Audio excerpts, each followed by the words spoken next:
आप सभी श्रोता मित्रों को हार्दिक नमस्कार। प्रस्तुत है शिवानी जी द्वारा लिखित कहानी 4 दिन की। बैंड हाउस की रंगीन बहारें बीत चुकी थीं। दिसंबर के अंत में नैनीताल की वीरानी देखने वाले को मुंह बाय काट खाने को दौड़ती है। 2 दिन पहले ही अंग्रेजी स्कूलों में पढ़ने वाले बच्चों के कलरव से नैनी का प्राकृतिक क्रीड़ा क्षेत्र फ्लैट मधुमेह हो रहा था। वही उस दिन भाएं भाएं कर रहा था। मैं मंदिर की ओर बढ़ रही थी कि सूने बैंड हाउस की बेंच पर बैठे उदास दृष्टि से छलछलाते ताल को निहारते जज साहब को देखकर ठिठक गई। 6 फुट लंबी देह, कायदे से पहनी गई विदेशी वेशभूषा, चिर परिचित काली बुनी वास्कट और दर्पण से चमकते जूते। उन्हें दूर से कोई भी देखकर पहचान सकता था। आइए आइए। मुझे देखते ही सौम्य गौर मुखमंडल पर स्नेह सिक्त हास्य की असंख्य झुर्रियाँ खेल रही थीं। अरे, आप अभी यहीं हैं? मैं तो सोच रही थी शायद रामपुर चले गए होंगे। वाह, क्या बात सोची है आपने। और उन्होंने मेरे दोनों हाथ पकड़कर अपने पास बैठा लिया। यानी बच्चियों से बिना मिले ही चला जाता। उन्होंने मुझे ऐसे फटकारा कि मैं खिसिया गई। इस बार तो ठंड है ही नहीं, मैंने कहा। और फिर नैनीताल की ठंड तो 4 दिन की ही है। इस बार आप रामपुर मत जाइए। उन्होंने हंसकर कहा था, ये माना जिंदगी है 4 दिन की। बहुत होते हैं यारो 4 दिन भी। और आज उनकी मृत्यु के पश्चात उनके पुत्र हामिद मुझे उनकी हस्तलिखित आत्मकथा थमा गए हैं। एक एक पृष्ठ उलटती हूँ और उस दिन की उदास पंक्ति का रहस्य स्पष्ट हो उठता है। रियासती कुचक्र विलासिता के वातावरण में गुजरे राजसी बचपन की स्मृतियाँ, प्रेम, विच्छेद, होनहार पुत्र का उन्मादग्रस्त होना, नैनीताल के सुसज्जित ग्रैंड होटल के कक्ष का आर्थिक विवशतावश त्याग, भट्ट जी के बंगले की सीलन भरी कोठरियों में बिताए गए अंतिम दिवस। ठीक ही कहा था उन्होंने, बहुत होते हैं यारो 4 दिन भी। मुरक्को जिल्द में बंधी उनकी जीवनी की इस पन्ना किसी रत्न गर्भा भूमि में अगणित कथानकों के असंख्य हीरे ऐसे जगमगा उठते हैं कि मेरी आंखें चौंधिया जाती हैं। आश्चर्य होता है कि जिस क्रूर लेखनी ने न जाने कितनों को मृत्यु दंड दिया होगा, वही ऐसे रस सिक्त प्रकरणों की सृष्टि कैसे कर सकी होगी। अवध के रईस ताल्लुकेदारों के जीवन की झांकियाँ, एंग्लो इंडियन समाज का सजीव विवरण, उच्चतर तबके के ब्रिटिश अधिकारियों के मार्मिक संस्करण, दिल्ली दरबार, रामपुर के अनूठे नवाबी वातावरण का बेजोर वर्णन। सचमुच ही एक समूची रत्न मंजुषा मेरे हाथ में है। अशरफियों के लबालब अतीत के गर्भ में दबा मिट्टी और गर्द से धूमिल पड़ा एक घड़ा जैसे मेरा हाथ लग गया है। क्षण भर को मैं आनंद मग्ना हो हवा में उड़ने लगती हूँ। कितनी रंगीन कहानियाँ गढ़ी जा सकती हैं इस मूलधन से, पर दूसरे ही क्षण एक विस्मृत रौबदार बुजुर्ग चेहरा मेरी स्मृतियों के अंतराल से झांकने लगता है। मैं सहम जाती हूँ। मुझे लगता है मैं एक गुरुजन के अंतरंग शयन कक्ष में धृष्टतापूर्वक अनावश्यक ताक झांक करने की चेष्टा करने लगी हूँ। साहबजादे अब्दुल वाहिद खान मेरे पिता के घनिष्ठ मित्र थे। उनके परिवार ने मेरे पिता की मृत्यु के समय जिस स्नेहपूर्ण औदार्य का परिचय दिया था, वो कोई निकट आत्मीय भी शायद ही दे पाता। आज जब इंच इंच की सीमा निर्धारित करने के लिए असंख्य लाशें बिछ जाती हैं, जब क्षणिक समझौते की राख में दबी धार्मिक विद्वेष की चिंगारियाँ कभी भी लपलपाती लपटों की सृष्टि कर सकती हैं, हिंदू मुस्लिम एकता के ऐसे दृष्टांत संभवतः मनगढ़ंत से ही लग सकते हैं। पर एक समय ऐसा भी था जब ताशकंद के निरर्थक समझौते नहीं हुआ करते थे। अपूर्व मैत्री के उन समझौतों में रहते थे अदृश्य हस्ताक्षर, जिनके खोखले प्रदर्शन की किसी भी पक्ष को उत्सुकता नहीं रहती थी। आज ऐसे ही एक हस्ताक्षर मेरी स्मृति की नियोन बत्तियों के से प्रकाश में कभी बुझने और कभी जगमगाने लगते हैं। एक ऐसे स्नेही व्यक्ति के हस्ताक्षर जिन्होंने पिता की मैत्री को 90 वर्ष की अवस्था तक भी नहीं भुलाया। जो नैनीताल के सनकी मौसम की अवहेलना कर प्रत्येक रविवार को मेरे बंगले की खड़ी चढ़ाई पार कर हंसते हुए मेरे द्वार पर खड़े हो जाते। प्रत्येक ईद को बटुआ खोल एक नए 5 के नोट की ईदी थमाते और मेरे कंधे का सहारा लेकर धीरे धीरे सीढ़ियाँ उतर जाते। मैं जितनी बार उस व्यवहार से नामित एकाकी आकृति को धीरे धीरे उतरते देखती, मुझे लगता स्वयं मेरे पिता भी एक अदृश्य साए के रूप में अपने मित्र के साथ जा रहे हैं। मैं आपका एक स्केच लिखना चाहती हूँ, मैंने उनसे एक बार कहा तो वो जैसे आकाश से गिर पड़े। तौबा तौबा, मेरा स्केच भी भला कोई लिखने की चीज़ है। वैसे भी एक बात गांठ बांध लो, किसी का स्केच हमेशा उसके मरने के बाद लिखना चाहिए। भला क्यों? क्योंकि मरने के बाद किसी भी इंसान के लिए बहुत सी मनगढ़ंत बातें लिखी जा सकती हैं। और यह कहकर वे ठठाकर हंस पड़े थे।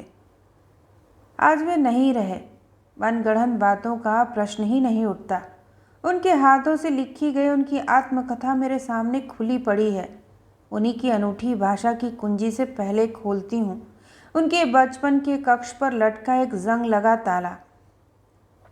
जलालुद्दीन खान और सादुल्ला खान को 1857 के गदर में स्वतंत्र होने के प्रयत्न में अपराधी घोषित कर गोली से उड़ा दिया गया था। यही सादुल्ला खान मेरे दादा थे। जलालुद्दीन खान का विवाह रामपुर के नवाब परिवार में हुआ था। दादा को मृत्युदंड मिलने पर कुदसिया बेगम हमारे अनाथ परिवार को लेकर मुरादाबाद आ गईं। रामपुर के नवाब के यहाँ उनका मायका था, पर तब हमारा परिवार राजनीतिक ग्रहण की छाया से ग्रस्त था। रामपुर के तत्कालीन नवाब यूसुफ खान को फर्जंदे दिल पजीर दौलते इंग्लिशिया की पदवी मिली थी। ब्रिटिश सरकार की उन पर विशेष कृपा थी। फिर भला ये हमारे बागी खूंखार रोहिल्ला पठान परिवार को शरण कैसे देते?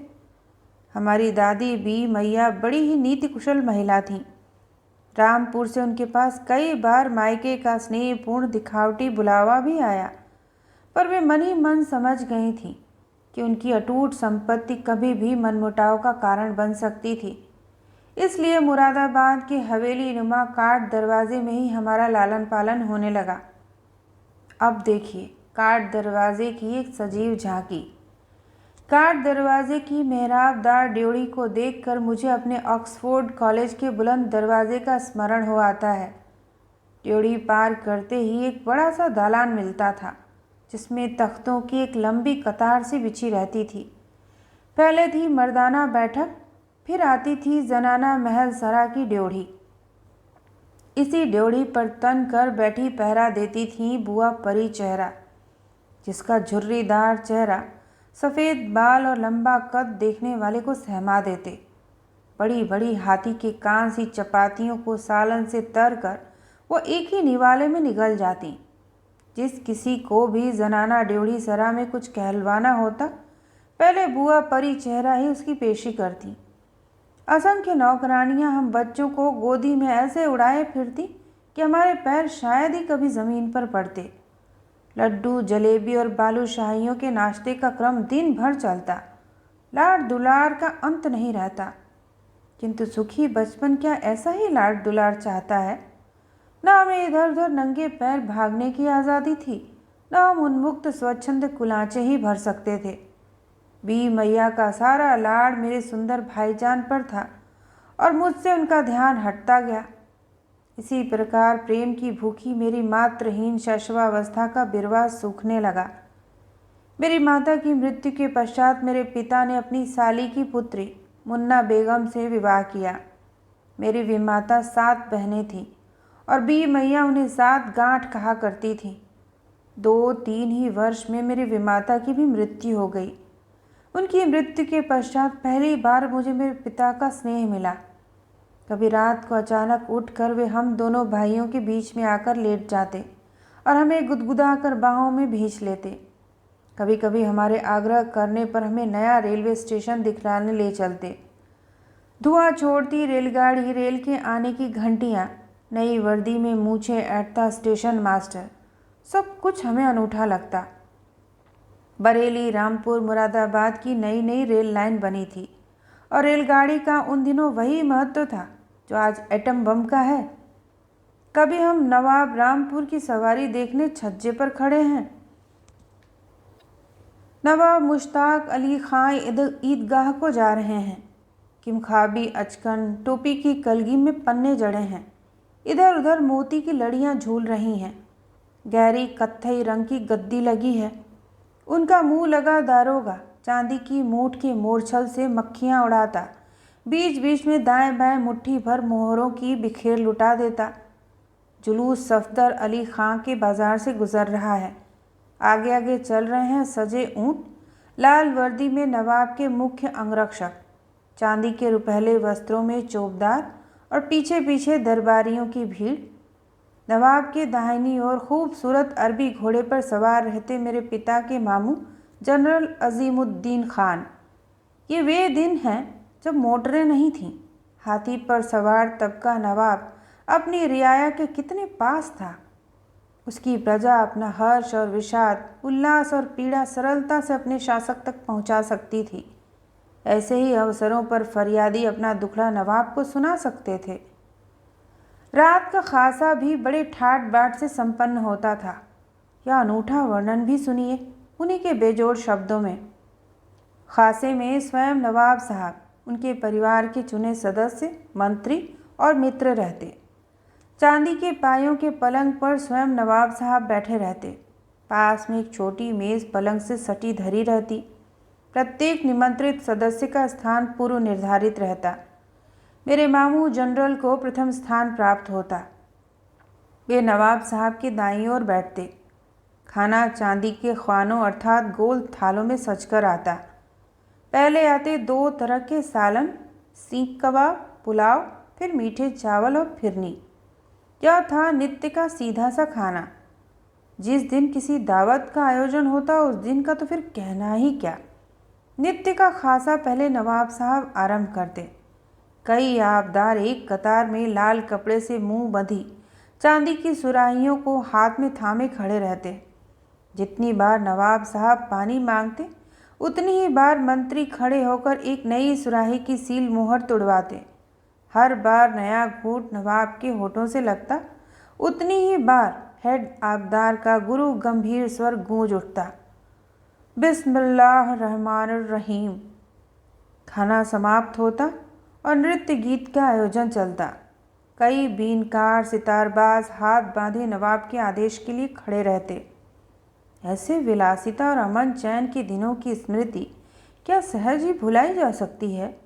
फिर स्मृतियां भी क्या 1-2 थीं? उनके सुखी जीवन में अचानक झंझावात की भांति एक अनजान सुंदरी ने प्रवेश किया। उनकी सरला पति परायणा पत्नी कुलसुम मुस्लिम वातावरण में पली थी। पति के साथ क्लब जाने, बैडमिंटन खेलने आदि में उसे झिझक होना स्वाभाविक था। उसी झिझक को दूर करने, अंग्रेजी अदब कायदे सिखाने के लिए उस अनजान युवती ने स्वयं मैत्री का हाथ बढ़ाया था। फिर धीरे धीरे एक दिन उन्हीं हाथों ने कुलसुम को दूर धकेल दिया। बेचारी कुलसुम, शायद उसने अपने उस जीवन साथी पर बहुत विश्वास कर लिया था। मैं स्वयं ही नहीं जान पाया कि कब हमारी गृहस्थी में सहसा वह आ गई। उस विलक्षण नारी का परिचय मैत्री में और फिर अचानक मैत्री से प्रेम में परिणत हो गया। कुलसुम सब जान गई। ऐसी बातें क्या छिपी रहती हैं? धीरे धीरे वह मन ही मन घुलने लगी। एक दिन वह भी आया जब वो बेबस सी बिस्तर पर पड़ी थी। वह कुछ कहना चाहती थी पर बार बार उनकी निष्प्रभ आंखें डबडबा जाती। मुझे करुणापूर्ण दृष्टि से उसने एक बार ऐसे निहारा जैसे मुझे आंखों में मूंद कर ही रख लेगी, और फिर उसकी गर्दन एक ओर लुढ़क गई। घायल पशु की सी उन 2 आंखों की व्यथा को मैं क्या कभी भूल सकूंगा? और फिर भूलना भी तो कितना कुछ है। महिमामयी हवेली, काट दरवाजे की स्मृतियाँ, अंगूरी बाग का बहुरंगी वैभव, और आज यह एकांतवास। हाय रे कुचाली काल चक्र, ये तेरी कैसी बाजीगरी है।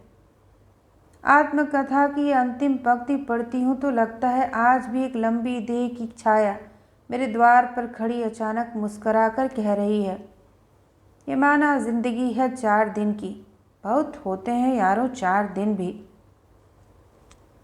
तो यह थी शिवानी जी द्वारा लिखित कहानी 4 दिन की। सुनने के लिए आप सभी का धन्यवाद।